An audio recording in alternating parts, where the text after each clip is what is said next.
आप सभी को प्रणाम। परम पूज्य गुरुदेव पंडित श्री राम शर्मा आचार्य जी के विचार प्रसार में आप सभी का स्वागत है। परम पूज्य गुरुदेव की आत्मकथा हमारी वसीयत और विरासत का अध्याय 17 ब्राह्मण मन और ऋषि कर्म। अंतरंग में ब्राह्मण वृत्ति जागते ही बहिरंग में साधु प्रवृत्ति का उभरना स्वाभाविक है। ब्राह्मण अर्थात लिप्सा से जूझ सकने योग्य मनोबल का धनी, प्रलोभनों और दबावों का सामना करने में समर्थ, औसत भारतीय स्तर के निर्वाह में काम चलाने से संतुष्ट। इन परीक्षाओं में उत्तीर्ण होने के लिए आरंभिक जीवन में ही मार्गदर्शक का समर्थ प्रशिक्षण मिला, वही ब्राह्मण जन्म था। माता पिता तो एक मांस पिंड का जन्म इससे पहले ही दे चुके थे। ऐसे नर पशुओं का कलेवर न जाने कितनी बार पहनना और छोड़ना पड़ा होगा। तृष्णाओं की पूर्ति के लिए न जाने कितनी बार पाप के पोटले कमाने, लादने, ढोने और भुगतने पड़े होंगे, पर संतोष और गर्व इसी जन्म पर है जिसे ब्राह्मण जन्म कहा जा सकता है। एक शरीर नर पशु का, दूसरा नर नारायण का प्राप्त होने का सुयोग इसी बार मिला है। ब्राह्मण के पास सामर्थ्य का भंडार बच रहता है, क्योंकि शरीर यात्रा का गुजारा तो बहुत थोड़े में निपट जाता है। हाथी, ऊंट, भैंसे आदि के पेट बड़े होते हैं। उन्हें उसे भरने के लिए पूरा समय लगे तो बात समझ में आती है, पर मनुष्य के सामने वैसी कठिनाई नहीं है। 10 उंगली वाले 2 हाथ, कमाने की 1000 तरकीबें ढूंढ निकालने वाला मस्तिष्क, सर्वत्र उपलब्ध विपुल साधन, परिवार सहकार का अभ्यास, इतनी सुविधाओं के रहते किसी को भी गुजारे में न कमी पड़नी चाहिए न असुविधा। फिर पेट की लंबाई चौड़ाई भी तो मात्र 6 इंच की है। इतना तो मोर कबूतर भी कमा लेते हैं। मनुष्य के सामने निर्वाह करने की कोई समस्या नहीं, वो कुछ ही घंटे के परिश्रम में पूरी हो जाती है। फिर सारा समय खाली बच रहता है। जिसके अंतराल में संत जाग पड़ता है, वो एक ही बात सोचता है कि समय, श्रम, मनोयोग की जो प्रखरता, प्रतिभा हस्तगत हुई है, उसका उपयोग कहाँ किया जाए, कैसे किया जाए। इस प्रश्न का उत्तर प्राप्त करने में बहुत देर नहीं लगती। देव मानवों का पुरातन इतिहास इसके लिए प्रमाण उदाहरणों की एक पूरी श्रृंखला लाकर खड़ी कर देता है। उनमें से जो भी प्रिय लगे, अनुकूल पड़े, अपने लिए चुना अपनाया जा सकता है। केवल दैत्य ही हैं जिनकी इच्छाएं, आवश्यकताएं पूरी नहीं होती। कामनाएं, वासनाएं, तृष्णाएं कभी किसी की पूरी नहीं हुई हैं। साधनों के विपुल भंडार जमा करने और उन्हें अतिशय मात्रा में भोगने की योजनाएं तो अनेकों ने बनाई, पर हिरण्याक्ष से लेकर सिकंदर तक कोई उन्हें पूरी नहीं कर सका। आत्मा और परमात्मा का मध्यवर्ती एक मिलन विराम है, जिसे देव मानव कहते हैं। इसके और भी कई नाम हैं, महापुरुष, संत, सुधारक और शहीद आदि। पुरातन काल में इन्हें ऋषि कहते थे। ऋषि अर्थात वे जिनका निर्वाह न्यूनतम में चलता हो और बची हुई सामर्थ्य संपदा को ऐसे कामों में नियोजित किए रहते हों जो समय की आवश्यकता पूरी करें। वातावरण में सत्प्रवृत्तियों का अनुपात बढ़ाएं, जो श्रेष्ठता की दिशा में बढ़ रहे हैं उन्हें मनोबल अनुकूल मिले, जो विनाश को आतुर हैं उनके कुचक्रों को सफलता न मिले। संक्षेप में यही हैं वे कार्य निर्धारण जिनके लिए ऋषियों के प्रत्यक्ष और परोक्ष प्रयास अनवरत गति से चलते रहते हैं। निर्वाह से बची हुई क्षमता को वे इन्हीं कार्यों में लगाते रहते हैं। फलतः जब कभी लेखा जोखा लिया जाता है तो ऐसा प्रतीत होता है कि वे कितना कार्य कर चुके, कितनी लंबी मंजिल पार कर ली। यह एक एक कदम चलते रहने का परिणाम है, एक एक बूंद जमा करते रहने की गति की ही परिणति है।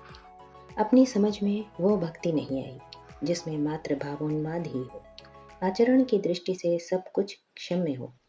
न उनका कोई सिद्धांत जचा, न उस कथन के औचित्य को विवेक ने स्वीकारा।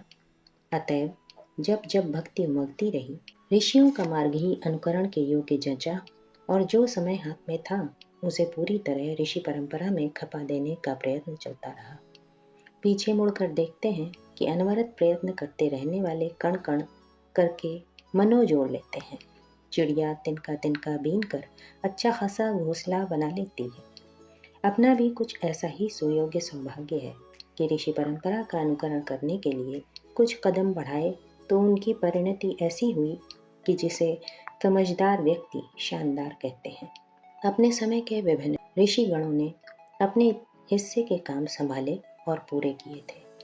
उन दिनों ऐसी परिस्थितियां, अवसर और इतना अवकाश भी था कि समय की आवश्यकता के अनुरूप अपने अपने कार्यों को वे धैर्यपूर्वक संचित समय में संपन्न करते रह सके।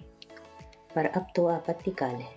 इन दिनों अनेक काम एक ही समय में द्रुत गति से निपटाने हैं। घर में अग्निकांड हो तो जितना बुझाने का प्रयास बन पड़े, उसे स्वयं करते हुए बच्चों को, कपड़ों को, धनराशि को निकालने ढोने का काम साथ साथ ही चलता है।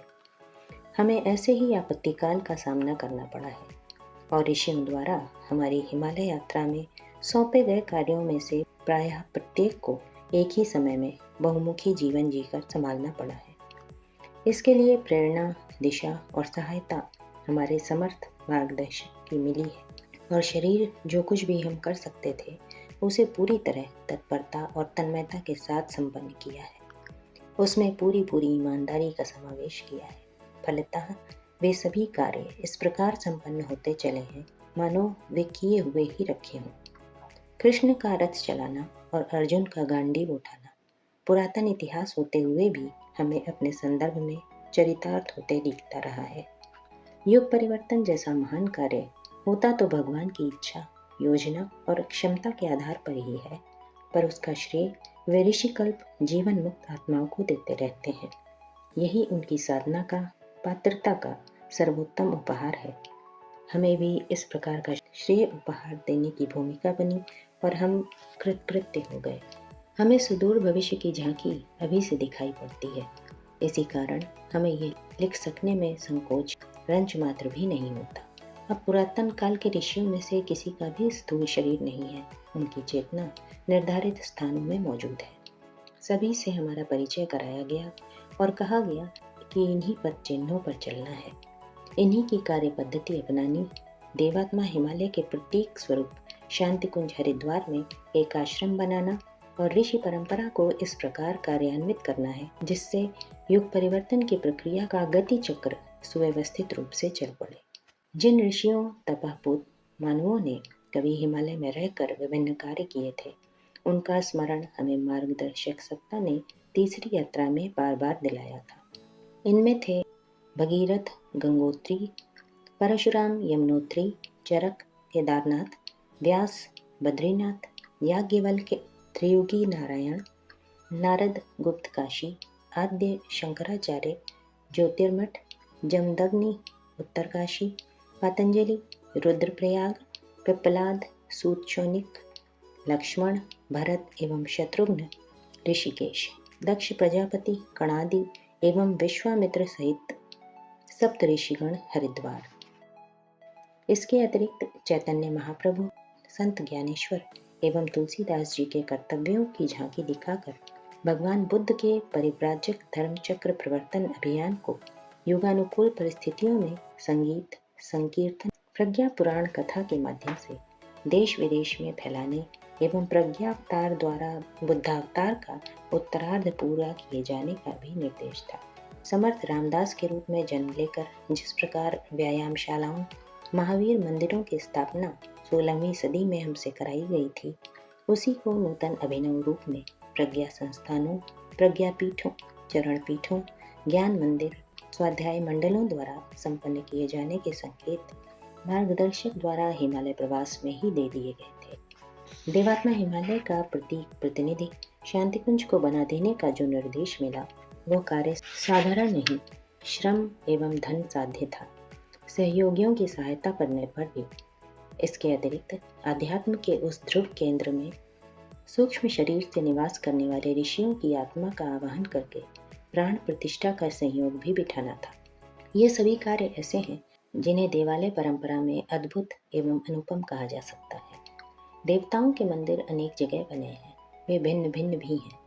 एक ही जगह सारे देवताओं की स्थापना का तो कहीं सुयोग हो भी सकता है, पर समस्त देवात्माओं ऋषियों की एक जगह प्राण प्रतिष्ठा हुई हो, ऐसा तो संसार भर में अन्यत्र कहीं भी नहीं है। फिर इससे भी बड़ी बात यह है कि ऋषियों के क्रियाकलापों का न केवल चिन्ह पूजा के रूप में वरन यथार्थता के रूप में भी, यहाँ न केवल दर्शन वरन परिचय भी प्राप्त किया जा सकता है। इस प्रकार शांति कुंज, ब्रह्मवर्चस्व, गायत्री तीर्थ एक प्रकार से प्रायः सभी ऋषियों के क्रियाकलापों का प्रतिनिधित्व करते हैं। भगवान राम ने लंका विजय और राम राज्य की स्थापना के निमित्त मंगलाचरण के रूप में रामेश्वरम पर शिव प्रतीक की स्थापना की थी। हमारा सौभाग्य है कि हमें युग परिवर्तन हेतु संघर्ष एवं सृजन प्रयोजन के लिए देवात्मा हिमालय की प्रतिमा प्राण प्रतिष्ठा समेत करने का आदेश मिला। शांति कुंज में देवात्मा हिमालय का भव्य मंदिर 5 प्रयागों, 5 काशियों, 5 सरिताओं और 5 सरोवरों के सहित देखा जा सकता है। इसमें सभी ऋषियों के स्थानों के दिव्य दर्शन हैं।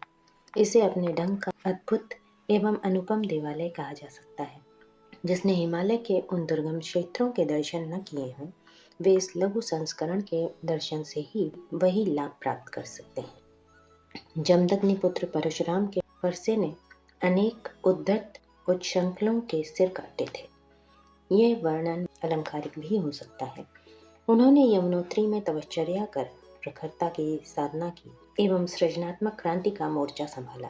जो व्यक्ति तत्कालीन समाज निर्माण में बाधक अनीति में लिप्त थे, उनकी वृत्तियों का उन्होंने उन्मूलन किया। दुष्ट और भ्रष्ट जनमानस के प्रवाह को उलट कर सीधा करने का पुरुषार्थ उन्होंने निभाया। इसी आधार पर उन्हें भगवान शिव से फरसा प्राप्त हुआ।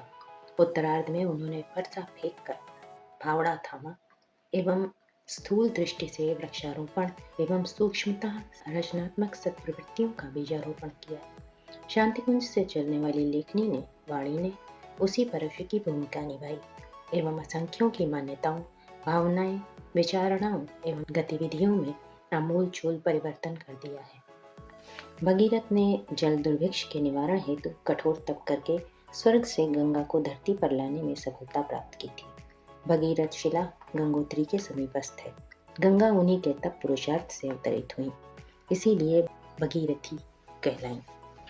लोक मंगल के प्रयोजन हेतु प्रचंड पुरुषार्थ करके भगीरथ दैवी कसौटी पर खरे उतरे एवं भगवान शिव की कृपा पात्र बने। आज आस्थाओं का दुर्भिक्ष चारों ओर संव्याप्त है।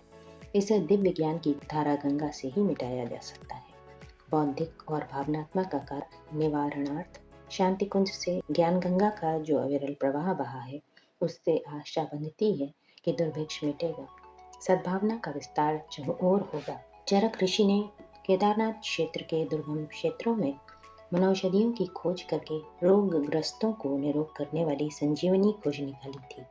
शास्त्र कथन है कि ऋषि चरक औषधियों से वार्ता करके गुण पूछते और उन्हें एकत्र कर उन पर अनुसंधान करते थे।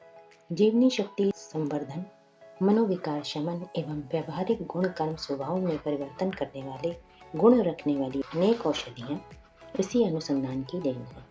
शांति कुंज में दुर्लभ औषधियों को खोज निकालने, उनके गुण प्रभाव को आधुनिक वैज्ञानिक यंत्रों से जांचने का जो प्रयोग चलता है, उसने आयुर्वेद को एक प्रकार से पुनर्जीवित किया है।